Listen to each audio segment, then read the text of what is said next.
Tonight on Farage, live from Belgrade, I'll be joined by the Djokovic family after that dramatic court ruling this morning, and I'll be asking you, the audience, was it right that he has been freed? And it looks like now he's going to play in the Australian Open. We'll also talk about the fact that a third of people are genuinely worried whether they're actually going to be able to pay the gas bills when they land on the mat in the spring. And joining me for Talking Pints is Djordje Djokovic, the younger brother of Novak, and he'll tell us what all these magnificent trophies are. But first, the news.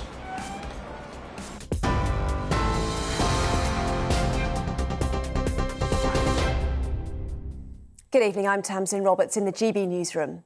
The government says it will take every step necessary to protect leaseholders in the ongoing cladding crisis. Housing Secretary Michael Gove told MPs flat owners were shouldering an unfair burden, adding that the building industry should fix the dangerous cladding in medium-rise blocks. Sir Keir Starmer has welcomed the action but says it's very late.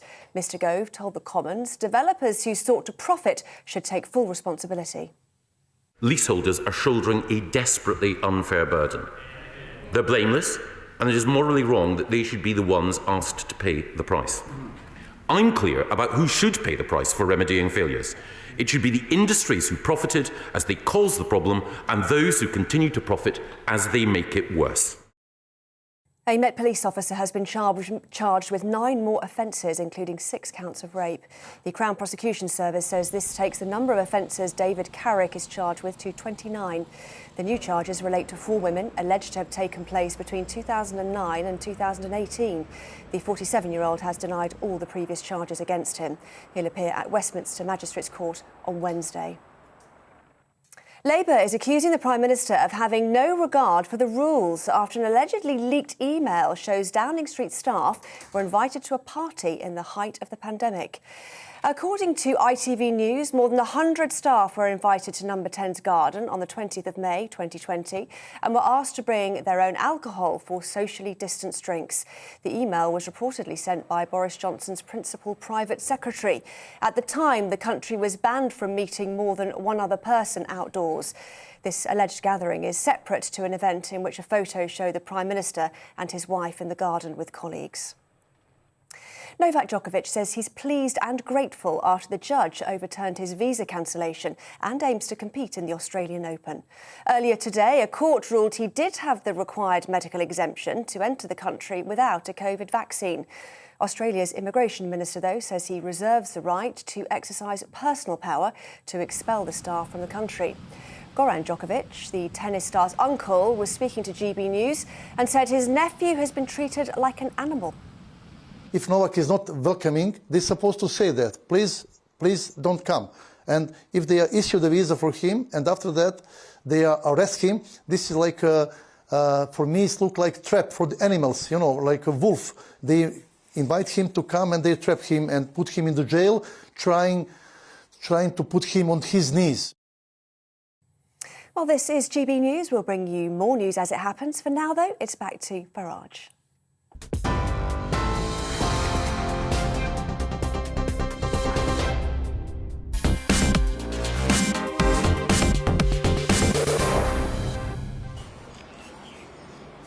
Good evening. I'm here in very snowy Belgrade, and I've come because I think this story, and it is the biggest story in the world today, but this story about Novak Djokovic is a very, very important story. Here's what it's not. There are some out there, particularly on the left, who are busy on Twitter saying, what is Nigel Farage doing? I thought he believed in border controls. I thought he believed in an Australian-style point system. Well, yes, I do believe in proper border controls. I do believe that you shouldn't have simply, an open door. But here is the point. This is not about borders. This is about the virus. This is about vaccinations. This is about the way big government is increasingly bullying people. All of you who regularly watch this show will know I've been warning here for the last couple of months. Something very dangerous is going on. Society is being divided up into those who've had the vaccination and those who have not had the vaccination. And increasingly, we're seeing a level of intolerance of those who have chosen not to have the vaccine that is moving to a level that I find frankly disturbing. European countries like Austria that are bringing in mandatory vaccinations. Italy, where the over 50s from mid-February will find it virtually impossible to even go out and work. And I've argued this through and through. I've had the double vaccine. I'm not an anti-vaxxer, as some might want to try to call me. But the point is this. Even if you've been jabbed once, twice, thrice, 4 times, as many in Israel now are, you can still catch this virus, you can still pass it on. So provided the unvaccinated person has got up-to-date tests and is negative, what is the problem? If they catch COVID, they may well become much more seriously ill, because I am convinced that if you've had the vaccine, you've got a degree of protection. But it's about us not discriminating against a very large group of people. So, what is the truth? What is the truth about Novak Djokovic? Well, it's really very straightforward. He met the rules given by Tennis Australia, given by the Victoria state authorities, who said, provided you've got a negative test, if you've had COVID within the last 6 months, you can come into Australia, and on that basis he was allowed to board that aeroplane. On that basis he was told you can have a visa to come to Australia to play in the Australian Open. And what the Aussie government did is they decided they would make an example of this man. And by making an example of him, perhaps they could bully everybody else who didn't want to have the vaccine into getting it. I think Scott Morrison has made a catastrophic error, and I thought the judgment this morning was very, very clear that Novak Djokovic had met all the correct criteria. It was right that he was in Australia, and to boot, the Australian government have got to pay his legal bills. I think it was the right judgment. I think it's a very important blow for freedom. It's the first time we've actually, in the last 2 years, seen a pushback against big state government getting stronger and acting, frankly, in many, many ways, using arbitrary power. So I believe this was absolutely and completely right at a very, very important moment, and I'm very pleased that I've been here in Belgrade for the last couple of days. So the question for you, the question I want you to respond to, is please you tell me, is it right that Djokovic was freed this morning? Let me know your thoughts, your views. Now, around the world, there's been very strong opinion about this. This lady in Australia wasn't so convinced it was a good idea. I think it's ridiculous that no one will protest for anyone else except for a tennis player who is here in the country. And it's just, I think it's ridiculous. No one cares this much about anything else except for a tennis player. But I got to tell you, here in Belgrade, in Serbia, there's almost unanimity of support behind their man, the big star. That this has nothing to do with health, nothing to do with sport. It's all to do with control and totalitarian regime that's been implementing in Victoria and throughout the Australia as well. So my message to Novak Djokovic is, I don't have to tell him to stay strong. He is a national hero. And this is what happens when you touch the Serbian national hero. And now, thank you Australian government for creating the world freedom hero Novak Djokovic. Thank you on behalf of my son as well. Stay strong. This is straight win victory for Novak Djokovic. Six love games. Well, I'm joined now by Goran Djokovic, the uncle, and we spoke to you this morning on GBNews, and thank you for coming on. I know that you and other family members throughout the day have spoken about what's happened over the last few days, and you feel very aggrieved about the way Novak's been treated. Yes, you know, the last 6 days we make, you know, Australian government make drama for the family Djokovic, you know, and Novak, as you said, he never dreamed that somebody like he, 9-time champion, with regular visa, they forbidden him to get in. You know, this is something I still cannot believe. This is like a dream for me. I think this is like a horror still. But you see, the things is changing from this morning, thanks to the courts and thanks to the judge who is doing his job. You know, and we are very happy about that. It was a long night, wasn't it? Because the hearing took about 7 hours in all, I think. Yeah, I was surprised. I thought it will be like we see. I thought it will be only few hundreds of, you know, I don't know, half an hour, something like that, you know. But it's happened that it's last 7 hours. Like, so the judgment was there, and it could have been a moment for celebration, couldn't it? With, as I say, the legal bills being awarded against the Australian government. But there was a sting in the tail. And the sting in the tail was that the Immigration Minister, Hawke, in Australia still had the power to have Novak rearrested and deported. And during that moment in time, he was with his lawyer. I know you spoke to him. They put him under real pressure, didn't they?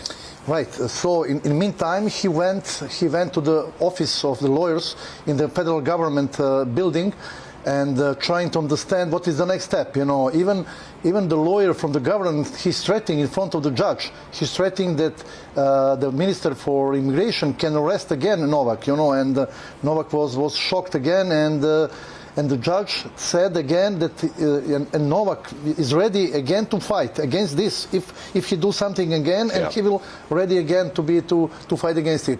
Anyway, it isn't easy. Novak is happy right now. He was on the court and he's more than ready to play tennis, which is his job. Well, do you think that's the end of it? I hope so. 99% I think so, because it will be. I will be very surprised if they do something else. Well, I think the Australian government have a considerable amount of egg on their face already. Now, there is one other question I must ask you, which is this. The positive PCR test, which was part of the criteria to get the visa to go into Australia, that positive PCR test, that test was conducted here in Belgrade on the 16th of December. That's when the test was done, and we've got the documents to prove that.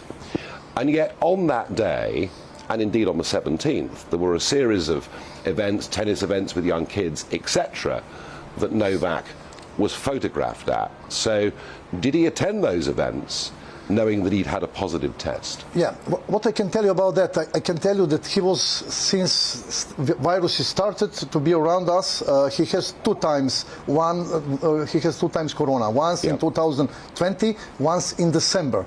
This is what I understand. About the date, I have to ask Novak exactly about that. I understand that he has on the 16th, but, you know, I don't know when he realized that he has the positive test. This is the only question. So when he got the results, we don't know. I don't know. I mean, I have to ask him, because we don't speak about that, you know. So still, this could be the question, you know, and I can understand that it should be after he, you know, of course, he will never be with the kids, you know, in the meantime, you know, if something happened like that. 2 days before that, he was in the basketball match with the guy, with the basketball player who has corona, you know. So this is relation and connection, and I don't know exactly the dates and everything. This is something Novak has to explain it. I'm sure that he has good explanation for that. Okay. Now, 9 times he's managed to win the Australian Open, and we've got some of the trophies here behind us. Assuming that he's going to be playing in this event, is he going to win? Yeah, we are very convinced, you know, because his attitude and his mental strength is very known, you know, and I know that players are not so happy he's back on the court, and some of them admit that, you know.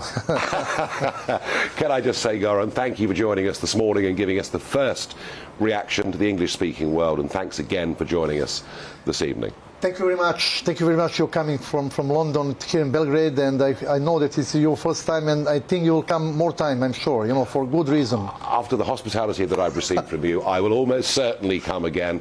The only regret, folks, is that I was doing so well with dry January, and then I met Goran, and it's all gone wrong. Thank you very much indeed for joining us. Now, let's get an opinion from Australia. I'm joined now by Mark Higgie, former Australian ambassador to the European Union between the years 2014 and 2017, and now Europe correspondent of The Spectator Australia. Mark, good evening. Good evening, and thank you for the invitation.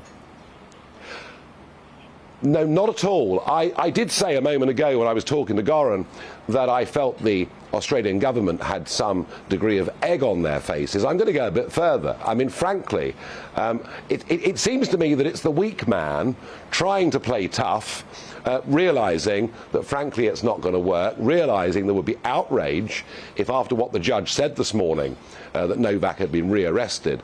I mean, Scott Morrison, I put it to you, Scott Morrison has made a complete and utter mess of all of this.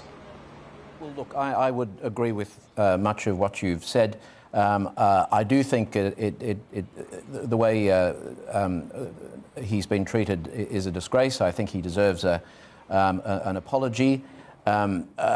He followed all the rules in the way he went about applying to go to Australia. Despite all the blame shifting, the Australian government issued him with a visa.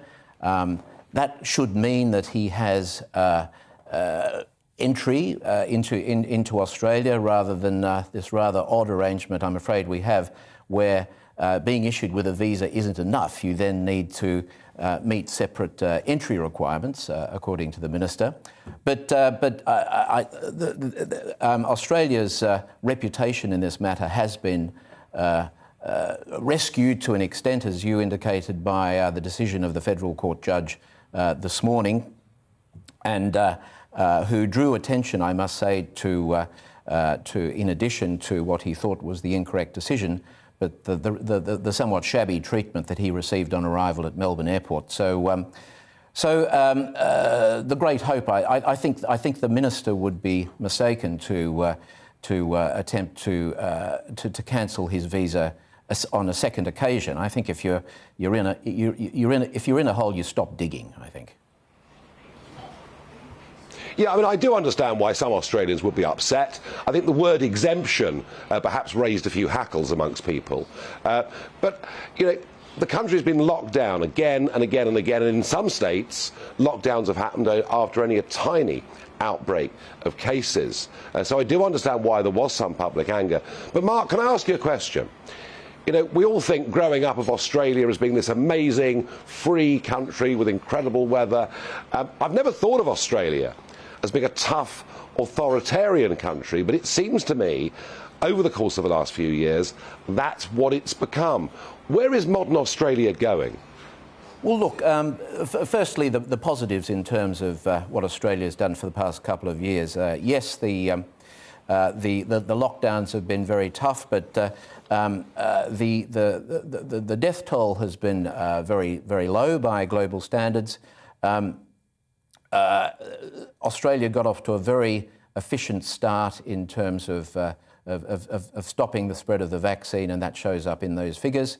And also, the other very positive thing to be said about Australia's performance is that after a slow start, the vaccine rollout has been very fast and very efficient. So Australia has done well in those areas. But yes, it has to be said that after the initial stages of Australia's response, the country slid into a sort of a zero COVID mentality, which has resulted in, frankly, all sorts of crazy stuff. Cities and states locked down in response to a handful of cases.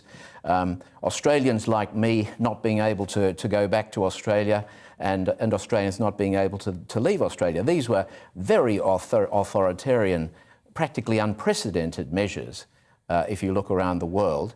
So yes, we have performed positive things, but I agree it's gone on too long, and I'm afraid that this latest episode is very much on the negative side of the ledger. And finally, Mark, you've got elections coming up in March. How big an issue is Djokovic going to be in those elections, in your opinion? Well, I think you put your finger on it, Nigel, when you said, people do react badly when it comes to any perception that people who are in the elite get special treatment compared to ordinary people. And we see that here in this country, of course. We've seen lots of upset about, when the people involved in the G20 and the COP26 jamborees and Hollywood celebrities somehow avoid the queues and the bureaucracy involved. But and I think it would be unfortunate to mix up the Djokovic case with that very legitimate area of concern. This is a separate issue of overzealous bureaucrats and ministers being, I think, grossly unfair to Novak Djokovic, who, as I said, followed all the rules. there will be a division of opinion. There will be some people who stick to the view that somehow this is easy treatment of elite people, and others who see the injustice in all this. And could I just add one extra thought, and that is that I was watching with great interest your interviews with Serbian friends there. I know Serbia very well. My first diplomatic posting was in Belgrade, probably before Novak Djokovic was born. But I think one thing that can definitively be said is that this has got nothing to do with any kind of vendetta against Novak Djokovic personally, or anything to do with Serbia or anything like that. We have nothing but friendship with Serbia and huge admiration for Novak Djokovic. This, as I said before, is a case of overzealous ministers and bureaucrats getting into a mess, frankly, which they should try and withdraw from as soon as they can. Thank you. Thank you. Mark, thank you for your very frank comments. Thank you very much indeed. In a moment, we'll talk about the fact that 1 in 3 households are genuinely worried. Can they pay the gas bill when it lands on the map this spring? Coming up on Dan Wootton tonight, one of the victims of Twitter's war on free speech, virologist Dr. Robert Malone, who was censored over his controversial vaccine views, sits down for an in-depth chat with me. Also joining me, social media sensation and free speech champion Maya Tusi, GB News host Neil Oliver, and the positive professor Carol Sikora. And I break down the day's top headlines with my superstar panel, the Daily Express columnist Carol Malone, social commentator Esther Kraku, and senior reporter at the iNewspaper Benjamin Butterworth. That's Dan Wootton tonight, Monday to Thursday from 9 p.m. till 11 p.m. on GB News.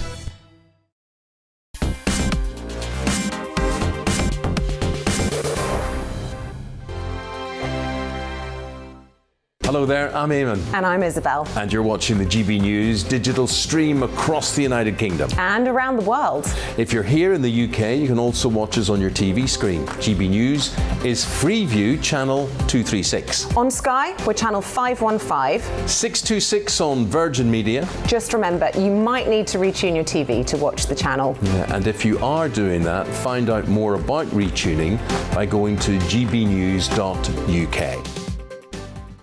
Join my show Farage, 7 p.m. till 8 p.m. Monday through Thursday, and there you will get opinion, analysis, debate, and I'll cover stories that nobody else dares to touch.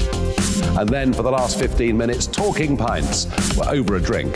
We have a civilized conversation with someone. We very often disagree, but we do it in a grown-up way. Come and join me on Farage.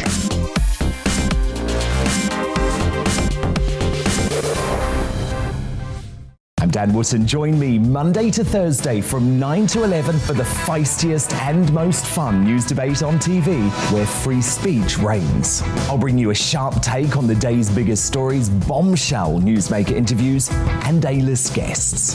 And I guarantee you, no spin, no bias, no censorship, and no reason to go to bed. That's Dan Wootton tonight, Monday to Thursdays from 9 on GB News. Hello there, I'm Eamon Holmes. And I'm Isabel Webster. And we hope you can join us for Breakfast with Eamon. And Isabel. You make me laugh out loud, belly laugh. Is that important first thing in the morning? Yeah, absolutely. And there's me trying to be deadly serious.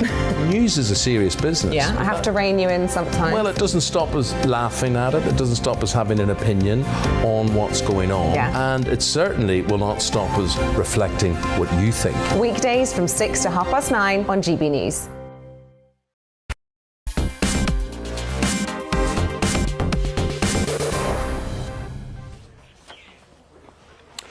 Your reaction to the Novak Djokovic case. Michael on Twitter says, of course not. Deport him immediately. He's unvaccinated and doesn't have a medical exemption. Having COVID is not an exemption. He is a bad example and needs to go. Michael, that's absolute rubbish. You know, it was all laid out very clearly by the Victoria government and he complied with all of the rules. Tim comes through on GB Views and says he needs to set an example, get jabbed, reject anti-vaxxers, otherwise fight against the well, hundreds will die in Serbia and elsewhere if they follow his example. No, they should kick out the anti-vaxxer out. There's quite a lot of this. There is some anger. A lot of people who are very, very pro-vaccine, well, they've been encouraged to be. Rosie on Twitter says, yes, should never have been put there. Chapper says, yes, if England can play cricket. Well, that'd be nice. And Luco says it shouldn't even be a question. And that's the point, folks. However you feel about the vaccine, however you feel about the booster, and I do understand a majority of you believe in it and want it. I get that. This is about how we treat people who choose not to be vaccinated. Are we going to turn them into second-class citizens? Are we going to make foreign travel impossible for them for years to come? These are very real issues about freedom of choice, and I think they're very, very important. Now, survey out overnight suggesting that 1 in 3 households are genuinely worried about how they're going to pay the gas and electricity bill. Prices are going through the roof. And I tell you what I found very interesting over the course of the weekend. And it's this. Kwasi Kwarteng wrote, on behalf of the government, as a minister, wrote a big newspaper article on Sunday. Frankly, he might as well not have bothered. He doesn't seem to have any solutions to offer whatsoever. And yet, Rachel Reeves, from the Labour Party, she is saying, put immediately a big windfall tax on gas and oil companies and use that money to fund the 5% cut in VAT on fuel bills and to be able to put sensible prices in place. Now, I don't agree with Rachel Reeves. I think, frankly, the oil and gas industry has suffered enough in recent times, and the cancellation of the development of the Cambo oil field, I think, is proof of that. But the Labour Party are trying to offer some solutions. The Conservatives seem to be totally flat-footed, and they're rejecting cutting 5% off the VAT, despite it being very much a Brexit promise. Well, joining me is Angela Knight, the former boss of Energy UK. Angela, good evening. Good evening. I saw some polling suggesting that, particularly in the red wall seats, a huge majority of people, particularly Brexit voters, thoroughly approve of the 5% being removed, in line with things that Michael Gove and Boris Johnson said. Do you understand why the government are not cutting that 5%? I can understand that, actually, Nigel, yes, because it's very broad brush to cut VAT. What I'm finding difficult to understand, but, you know, hopefully will be enlightened soon, is why the government is not starting to talk about what actions it can and cannot take and which parts of the population of this country they're looking to protect from what is an extraordinary price rise situation that will arrive at some point. Now, I said arrive at some point because, of course, many of the suppliers will have taken very long-term contracts for the wholesale gas and wholesale electricity, which means that some of those prices out there in the wholesale market aren't actually going to materialise in our pockets. But what does look like is going to materialise is that increase, first of all, in the price cap, and that will particularly impact the lower, poorer parts of the community. And what is also happening, and we kind of seem to forget about it, is that the big energy users in this country, big electricity users in the main, are also big employers. And it is on the electricity part of your energy bill that all these additional charges sit for the environmental and indeed the what we call the social policy requirements. So doing something is necessary. And from my perspective, I would look at it as a whole economy issue in which some parts of the economy, those at the poor end of society, need some extra help. But I would think about it carefully. I wouldn't just say it's 5% on VAT, nor would I say, oh, there's some sort of big beast out there and we'll just go and cane them on tax and then everybody will have a price cut. because I think, that's what Rachel Reeves has said. I understand entirely why the Labour Party has said it, and I think you're right that in saying something, they're sort of flat-footing the government. But what she said, in my view, really is a bit of a con, and I'm disappointed that she took that route. Yes, I mean, you mentioned the point about electricity bills, and of course 25% of electricity bills are basically green subsidies. I mean, that is something that the government could cut, but once again, of course, it would apply to every bill, regardless of people's incomes. But the government is so committed to the net zero agenda, that is politically very difficult for them to do, isn't it? Yes, there is nothing easy about any of this, actually, Nigel. The whole of the energy policy, when it was created and said, right, well, we'll put the costs on the bill rather than take it out of general taxation, was at a time when gas was plentiful and cheap and there wasn't a world shortage and all that sort of thing. So there's a policy there for paying for all this that fits with yesterday, and we're really bearing the consequences of that today. As indeed we're paying the consequences of a pandemic where everything shut down, and then everything started up, and then we've got Russia playing politics with the gas supply which they provide, and they're one of the biggest, if not the biggest, gas supplier in the world. And as we're not more self-sufficient, and we should have been more self-sufficient by this time, but we concentrating on building the wind farms and not on, how you get from here to B, the transition period. As we're not self-sufficient, we have a problem. But what you could do, and what I sincerely hope the government is doing, is you get round the table, not just the people are having difficulty and not just the representatives of the suppliers, but also those who own the networks, the electricity and the gas networks, and also those who do pull substantial gas out of the North Sea.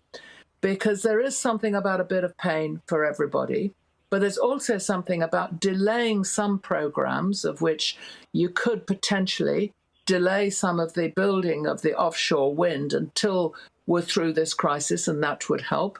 There is a lot about paying for building up our storage in this country, and then there's another question about how do you pay for that. And whilst I do think that the oil and gas extractors have got a part and a contribution that they would make, during the shutdown, of course, they were the ones who were in an awfully bad position because nobody wanted what they were producing. So this is a difficult problem, and there's no magic wand, but it by no means is unsolvable. And it's getting out Angela, there thank you. The proper discussion and the solution. Thank you very much indeed for joining us, and some very wise words there. Thank you. And Angela mentioned their self-sufficiency. We import coal because we have to use coal. You can't produce steel without coal. We import gas, despite the fact we've got vast reserves of gas that are untapped.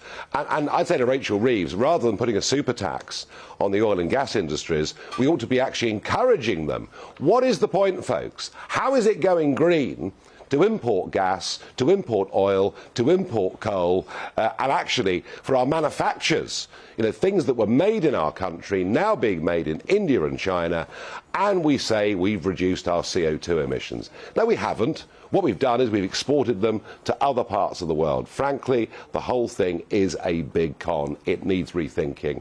I think we have to become self-sufficient when it comes to energy, and I think at some point in time, not just that 5% on VAT, but the 25% green levy, I think at some point in time that becomes a really big political issue.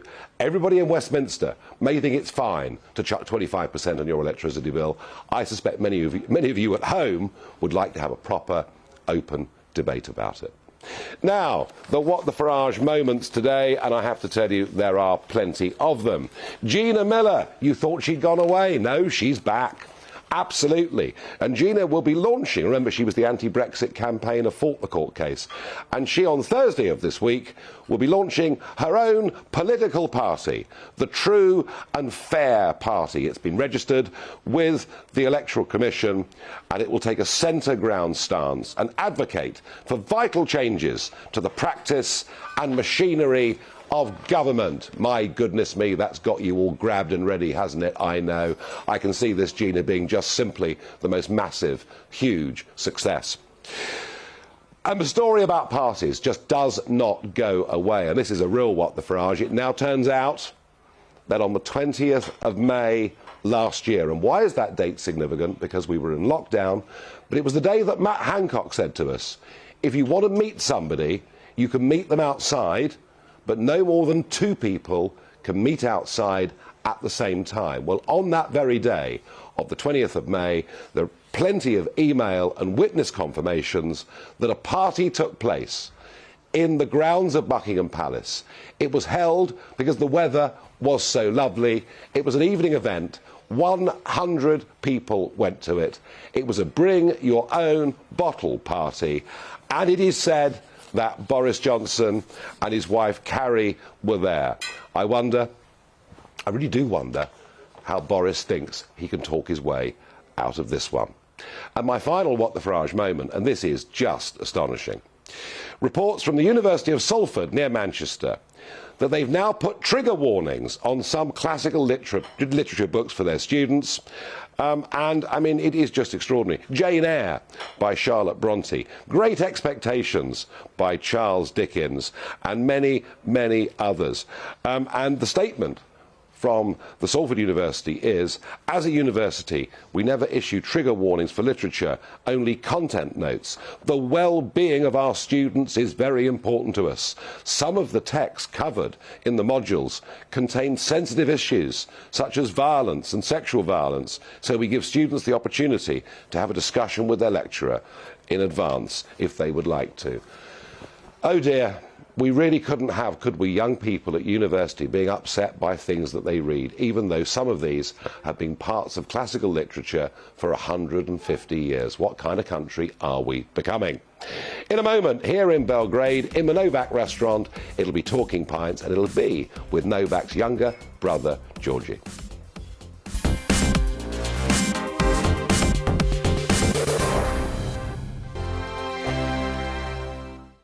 Hello there, I'm Eamon. And I'm Isabel. And you're watching the GB News digital stream across the United Kingdom. And around the world. If you're here in the UK, you can also watch us on your TV screen. GB News is Freeview channel 236. On Sky, we're channel 515. 626 on Virgin Media. Just remember, you might need to retune your TV to watch the channel. Yeah, and if you are doing that, find out more about retuning by going to gbnews.uk.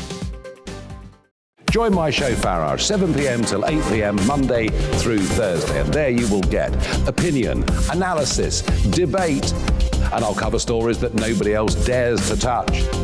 And then for the last 15 minutes, Talking Pints. We're over a drink.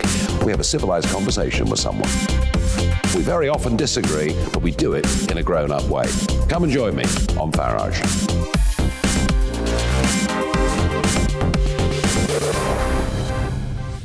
I'm Dan Wootton. Join me Monday to Thursday from 9 to 11 for the feistiest and most fun news debate on TV, where free speech reigns. I'll bring you a sharp take on the day's biggest stories, bombshell newsmaker interviews, and A-list guests. And I guarantee you, no spin, no bias, no censorship, and no reason to go to bed. That's Dan Wootton Tonight, Monday to Thursdays from 9 on GB News. Hello there, I'm Eamon Holmes. And I'm Isabel Webster. And we hope you can join us for Breakfast with Eamon and Isabel. You make me laugh out loud, belly laugh. Is that important first thing in the morning? Yeah, absolutely. And there's me trying to be deadly serious. News is a serious business. Yeah, I have to rein you in sometimes. Well, it doesn't stop us laughing at it. It doesn't stop us having an opinion on what's going on. Yeah. And it certainly will not stop us reflecting what you think. Weekdays from 6 to 9:30 on GB News.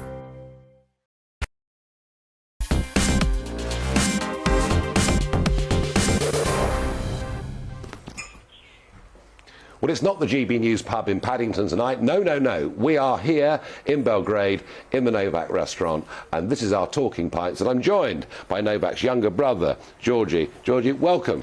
Thank you. To Talking Welcome Pints. to Belgrade. And thank you very much indeed. What a week it's been for the Djokovic family, and I've been watching you watching you, your uncle, your mum, your dad, the press conference you did today.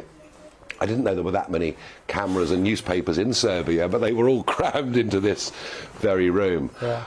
You look like a very, very united family unit. We definitely are, and it's been a roller coaster of a ride throughout the last 6-7 days, ever since Novak posted that picture on Instagram that he's going to leave for Australia. Yeah. It's been a battle. It's been really tough for us to actually stand by him and defend him on every possible turn and every possible front, because we've been attacked from several different media all around the world. Well, of course, because you're all anti-vaxxers. You're a family of anti-vaxxers. That's what people have said. Well, that's just not true. We're only fighting for the liberty of choice, and we all think that the liberty of choice is something that every person should have. It's not about being called pro or anti-vax. It's about being a human being able to choose for himself. And you don't need to say it. You just need to be with yourself and actually take care of yourself, take care of everyone around you, protect yourself, and this is what we're going for. So when that court judgment came out this morning, did you feel elated, or was still that threat? Did you feel the threat at that moment? Because the judge had said this, hadn't he? And some odd things happened. I mean, I felt very happy for all of you, but then some strange news reports circulated. There was a story that he'd been rearrested. There were a lot of Serbs surrounded a car. Pepper spray was used on them. It was a very tense, despite the result of the court, it was actually a very tense morning, wasn't it? It was a very tense morning, and none of us have slept in the last 3 to 5 days, depending on who had what role in this. Yeah. But obviously, this morning when we heard the verdict, we were quite happy at the moment. But then, of course, many media have said that he might get rearrested, that his visa might get cancelled, and then everything started on and off again. Like we just came back 6 days ago, so it was very tough for us. Obviously, I would just like to say for my mom and for my dad especially, they've been very emotional. It's been very tough for them, and this is what I wanted to say is it's been very tough for us to stand by him, defend him, and take care of him, and at the same time not offend anybody else. Because obviously we don't want to do that. We don't want to attack anybody. It's just about protecting one of our own. It's protecting somebody that did absolutely nothing wrong, which was actually in the verdict, right? He did nothing wrong. He did everything according to the law. He obeyed the rules he was given. And exactly. So this is the point we were trying to make, and we did not organize all of those gatherings and the press conference to attack anybody. It was for the sole purpose of spreading the word out there and for introducing the people to his case, and for obviously showing and sending a lot of love for Novak, for him to fight it off. And I'm just glad the law still works, and this is something that we're looking forward to. Yeah, and he was back on a tennis court this afternoon, so that is pretty good news. It's a beautiful picture. Yeah, but where he was kept, I mean, it was basically a detention centre. I mean, he was arrested. It looked pretty awful, pretty grim, and I know that your mum, your dad, your uncle, yourself, you've had some very tough words to say about the conditions that he was kept in. Of course. I mean, we said goodbye to him. He was off to Australia. We said, hey, off you go, good luck. Bring back another trophy. And then about 30 hours later, he was kept in some sort of prison. They were questioning him, took away his phone. But I don't think any of this is important right now. The thing is that even when we discussed the conditions in that accommodation that he stayed at, the immigration accommodation center or whatever they call it. Yeah. It looked pretty grim. It did. And we all know that. But he did not want to talk too much about it, because obviously he was introduced very early that there are many other cases in the same accommodation that he's staying at, from 3-4 months until all the way to 9 years. I heard this, yeah. This is something that hurt him quite a bit. this is something that kept him going, and he did not want to say, listen, this is not good, or this is not, the food is not great, or whatever, because he knows that many people right there have dealing with this, have been dealing with this problem for a very long time. Especially, we heard a case about 9 years. Obviously he feels very sorry, and this is not just a fight for him, this is a fight for all of them, and we really hope everything will work out for them as well. Now, coming here to Belgrade, to Serbia, I think it's difficult perhaps for British people at home to understand just the level of fame that your brother's got. I mean, he's on posters and billboards. I mean, he is a national, you're a small country, 7 million people, and this guy, who's won 20 Grand Slams and all the rest of it. I mean, he is the most incredibly famous figure, and he's still only 34. Exactly. He's been growing up in one of the most difficult times for our country. Explain that to people, please. And the 1999 NATO bombings and the sanctions, and we had a very, very difficult times throughout the history of Serbia. Belgrade has been in ruins more than 20 times. We came back and we built it up. We're still 7 million population in Serbia, and we're still fighting to get there. We never attacked anybody. We're the ones who are always defending, and this is about him growing up in a very difficult times. Well, and you practicing exactly. I mean, you were quite a young boy when all of this was happening. Quite young. I still have some short flashes, not as many as Novak. Obviously, he was at that time, I think 11 or 12 years old. So for him, it was much more difficult because he was actually aware of the situation. I was a very young kid. I just loved having my family around, whatever the circumstances are, upon me. So after that, he started making success in, again, one of the difficult times of Serbia, and then we obviously separated with our brother country Montenegro, and that was very difficult times for all of us, and he started winning all those tournaments. Obviously his career was an uphill career for all of his life, except for one small period when he had that elbow operation, but the people love him here, and he's been a great philanthropist. He's been a great ambassador for Serbia and for Serbian people. He obviously shared a greater picture of Serbia than it was actually public at the moment. So we all love him for that. We all love that he's been a very genuine and an honest guy who's been not representing just himself and his family, but the whole country. No, I think that's right, he has. Now, you were a very promising young tennis player, and you were over in America playing tennis and all. Quite difficult to be a young aspiring tennis player with a brother like that. Must have been quite difficult for you. Well, of course. I mean, to succeed in any professional sport, in my case that was tennis, it takes a lot of dedication, courage, guts, luck, dedication. You need to give up quite a bit of your life to succeed professionally.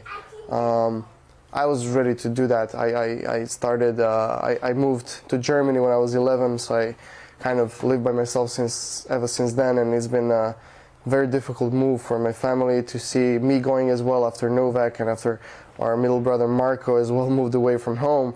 But at that stage, I love tennis, and I still love tennis. And tennis has given me more or less everything I have in my life, and all the experience, all the contacts around the world, and the greater experience that I could ever ask for. The thing is, in tennis, you really need to go all the way, and you need to be fully focused in order to make a great success. And I know even if I managed to break into the top 100, I would never be happy, because I always wanted to achieve the greatest goal, and that was the goal that my brother already achieved. I've never had any sort of issue with him being as successful. Okay. He was always somebody that I looked up to, and even though, and I'm being objective, even though he's my brother, he really was a life role model for me on and off the court, and he still is. And for our family, we all started playing tennis. That's great. Marco and I ended our careers quite early. But we all, went into different. But you're still very involved in tennis because you're, the Serbian Open. You're running that, and there's the tennis centre that I went to at lunchtime. Yeah, so I've been out of tennis for I think half a decade more or less, and then last year we had the Djordje Tour, the tournament we organized post-COVID, and then we came up to an idea to bring back an ATP tournament in Belgrade after I think it was 9 years, ever since we sold the tournament in 2012. And then we started talking, and obviously Novak wanted the tournament to be great. We always had a wish to work with each other. We never did prior to that, so then we just went into that. We went into that project. We made Serbia Open a very, very big and great tournament, and I think it went quite well in a very difficult situation at that time. That was we had full-on COVID restrictions with no crowd participation, with players testing every other day, and that was quite chaotic. But we managed to do that. We had actually 2 ATP 250s and 1 WTA, with one ATP and WTA challenger as well. So we had, in just 2 months, we had 5 events in the Novak Tennis Center. Tennis is going places in Serbia. It was after such a long time of having none of those great professional tournaments in Serbia. We just kind of had 5 in 2 months. Good for you. Now just share with the audience what we've got here. These are the Australian replicas. There was 9 of those. I looked at your cabinet earlier, and I'm told that after the court judgment this morning, they're having to redesign it, so there's room for a 10th. And these are the #1 in the world. Cups. It's pretty amazing, and it's pretty amazing. I mean, when we look into, the Grand Slam trophies, there's 20. Then he's got how many year-end ones? 7, if I'm not mistaken. 7, yeah. I mean, that's just it's amazing. Off the charts. Yeah, I mean, we kind of. We forget about what he actually did because you get lost into so much success. He wins tournament after tournament. He comes back every Grand Slam, and he just goes all the way. And then he loses a final like he did against Medvedev in New York. And then you just get sad. And then, what if? But then you come back 2 days later, especially in this small museum that my father made, and it's fantastic. And it's kind of. It's been a great privilege. Can I say, Djordje, to meet you, to come and spend some time here with the family. It's been my pleasure. And when you're over for Wimbledon, I look forward to catching up with you again. Likewise. And thank you for joining us here on Talking Pints. Thank you very much. Thank you. Well, that was Djordje. And wasn't that great? And what a family they are. Now, we're coming towards the end of the show. A couple of minutes left. And it is Barrage the Farage. Now, they're printed out, but I haven't read them yet, I promise you. So here goes. Andrew asks me, what would the consequences of the Scottish Conservatives breaking away from Westminster being? Well, this has happened pretty much with the other political parties. The Scottish parties have been operating very separately to the London-based parties. I don't think for the Conservatives, the fact that they will have a great degree of independence in Scotland from the rest of the Conservative Party, I don't see that being a barrier. I don't see that being a problem. It all depends on policies, and if you can drive a coach and horses between what Boris Johnson's party are saying in England and what's being said in Scotland, then you would have a real issue. Julie says, did you see Piers Morgan had a pop at your Banana Republic comment after Novak and the Aussies, saying they're only protecting their borders? What's your response? Piers, you joined up with all the hard left. The hard left all said that what I was saying meant that I didn't agree with proper border controls, that I'd turned my back on an Australian-style point system. Absolute, total and utter rubbish. This wasn't about borders. Countries have rules under which you can get in, and it was clear that Djokovic had met and obeyed those rules. So I think Piers Morgan misunderstood it, and frankly, I'll tell you this, if the Australian Immigration Minister does rearrest Novak, Australia will be a banana republic. I just don't think they're quite going to go there.